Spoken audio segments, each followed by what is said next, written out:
Hi guys, this is going to be like a bloggy post, so I'm going to talk in a roundabout kind of way about how things are going and what I'm going to be working on and what's just happened. So last week I released all my new stuff and it went really well until I released the new elves, and basically my site went tits up. What happened was my server was updating the cPanel and my site got completely destroyed in the process of this update. And then after that, other things started to go wrong as well. So I just rebuilt my site, and then something like my blog would die, or my forum would start doing strange and weird things. And then someone even tried to hack into my site as well. So it was like having my own little gremlin, which was going around purposely just destroying my site and you know, just ruining a year's work. But thankfully, after 2 days, I managed to save the site, rebuild it, and release the elves. So all is well, thankfully, and nothing, touch wood, has happened since. Anyway, right, this is Photoshop. That little guy there is to give you a sense of scale. You're going to see a dwarf build up in little bits or modules. The reason why I do it like this, I sort of discovered this technique working with the orcs, is because when I'm making them up, I can just recycle this print just by changing their spear to a sword. So suddenly a spear unit becomes a sword unit, and you just change over the arms and it becomes a whole new the arms and the weapons, and it becomes a whole new unit. But not only this, because I give them many different types of weapons, armor and clothes and beards or whatever, you can actually make each dwarf look different in a unit. So you can actually randomize the dwarves in a unit, which makes the unit look a lot better. Also, because the dwarves, this is going to be the standard dwarf stance as well, apart from different arms, it's going to save a load of time in the long run, because once I finish this one model, this basic blueprint will be used for all the other dwarves apart from the war machines and the crossbowmen. But a lot of work once I finish this piece here is done. Whilst I've been working on the prints, I've also been working on the Dwarves of Karath army list as well, which you can see here. At the moment, I've got the bare bones of it, so I've hung out all like the contents page, the character page, special rules pages, and all those, those sort of headings there, and I'm just sort of filling it up at the moment. At the moment, I'm up to like the fluffy backstory bits. This should take another 6 weeks to sort of write before it's ready for game testing. Next year, the third edition of Free Planes is going to be coming out. It's going to be coming out in January, February, or even March. It'll come out when it's ready, basically. I will talk about that when I'm more certain of an actual date for it to be released. But one of the big things is going to be added onto the rules are all the different types of scenarios. At the moment, you can just have sort of a pitch battle in the rules, which is fine just the way it is, and people can make up their own scenarios, and they are doing, because I've seen that happening on the forum already. But I want to add my own specific scenarios. So there's going to be Rampage, Ambush in the Wood, Ambush in the Cavern, Fighting for More Time, Last Stand, Free Plane Siege. Also, next week we're going to be working on Ambush in the Woods. I'll see if I can make a little battle test report to see how it goes. Well, is it really a battle test report? It's more a game testing report, should I say, because the new rules. I'm going to be posting those new rules on the forum after I've made this video, either today or tomorrow.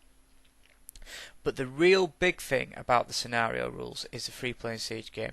That is going to be huge. Even though it's going to be a scenario and it's going to be in an appendix at the back of the rules, it will have a load of its own specific rules. It'll also have its own print and play, keeps, walls, siege machines, siege towers, whatever. It's going to be virtually its own game in its own right, but it is still going to be an appendix at the back of the main rules. Over the next year, I'm going to look at improving these two groups of rules, movement and battle stress. Now, they're fine as they are. In fact, if I left them, no one would be none the wiser, no one would complain, and everybody would still be quite happy, I believe, playing with them. But I think they can be improved. Movement in particular. Now, I grew up playing a lot of Warhammer Fantasy, and that drummed it into my head that units have to be these unwieldy block sort of oblong wedge things which move across the board. You're forever farting about moving. Now, with my rules, I sort of speeded up that whole process, but I think I can now get rid of it altogether with what I'm going to do, or what I'm planning on trying out in a few game tests in the future. I'm going to turn units into sponges, because units are full of bright, intelligent individuals, each one with their own initiative. So if they went up to a bridge, say a narrow pass, they'd naturally form down into like a column and go across, and just that. And then after that, the spongy bit would come back. They'd always go back into their original formation, because that's what they were told to do. But they would naturally do all these things, and you wouldn't have to fart about forever. Because you think about it, with some rules, you get there, you have to pivot, about turn, reorganise, reform, or whatever it is, and then by the end of that, you've got like an inch movement left to actually move over a bridge. This would cut all that out and make it a lot simpler, make it a lot more tactile as well for players just to do it. In combat as well, if there was like 2 inches where you couldn't actually fit in, the unit would naturally slim down. The unit would just want to stop and think we can't do it, you know. The unit would naturally slim down, and then they'd go in, and then what the unit would naturally do is like build back into its original shape. The units will always go back into their original shape, and that's what I'm thinking of looking at over this year. I'm going to see how that goes. Also, with units or units movement, I'm going to have a more follow my leader approach to movement. So that, you know, say for instance, when you do an about turn, what you're really waiting for, this is what costs a move, is the leader or the banner guy from the front to move through the unit and to establish a new front. That's what costs the movement. So what you would do is, to do about turn, instead of paying out of it, you would just measure that distance, and that would be it. And that is basically how units are going to move around in the future. I think they're just going to follow my leader, and the unit is going to do the best using this spongy sort of rule to keep their formation and change it where they have to move round obstacles.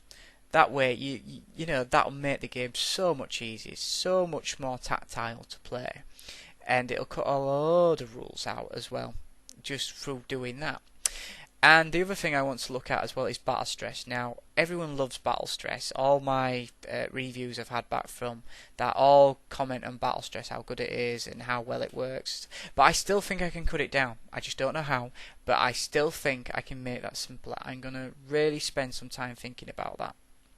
And that's it, basically. They're the 2 things I want to improve. More magic items. The title says it all, really. Yeah, but we're going to be releasing 50 to 60, maybe even 70 new magic items in about 6 months' time. We've been working on the forum, so people from the community have been suggesting them. We game test them. If they're any good, they go into the book, and that's it, basically, and they'll be released in 6 months' time.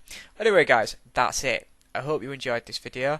Thank you very much for watching, and enjoy the rest of your day. Take care. Bye.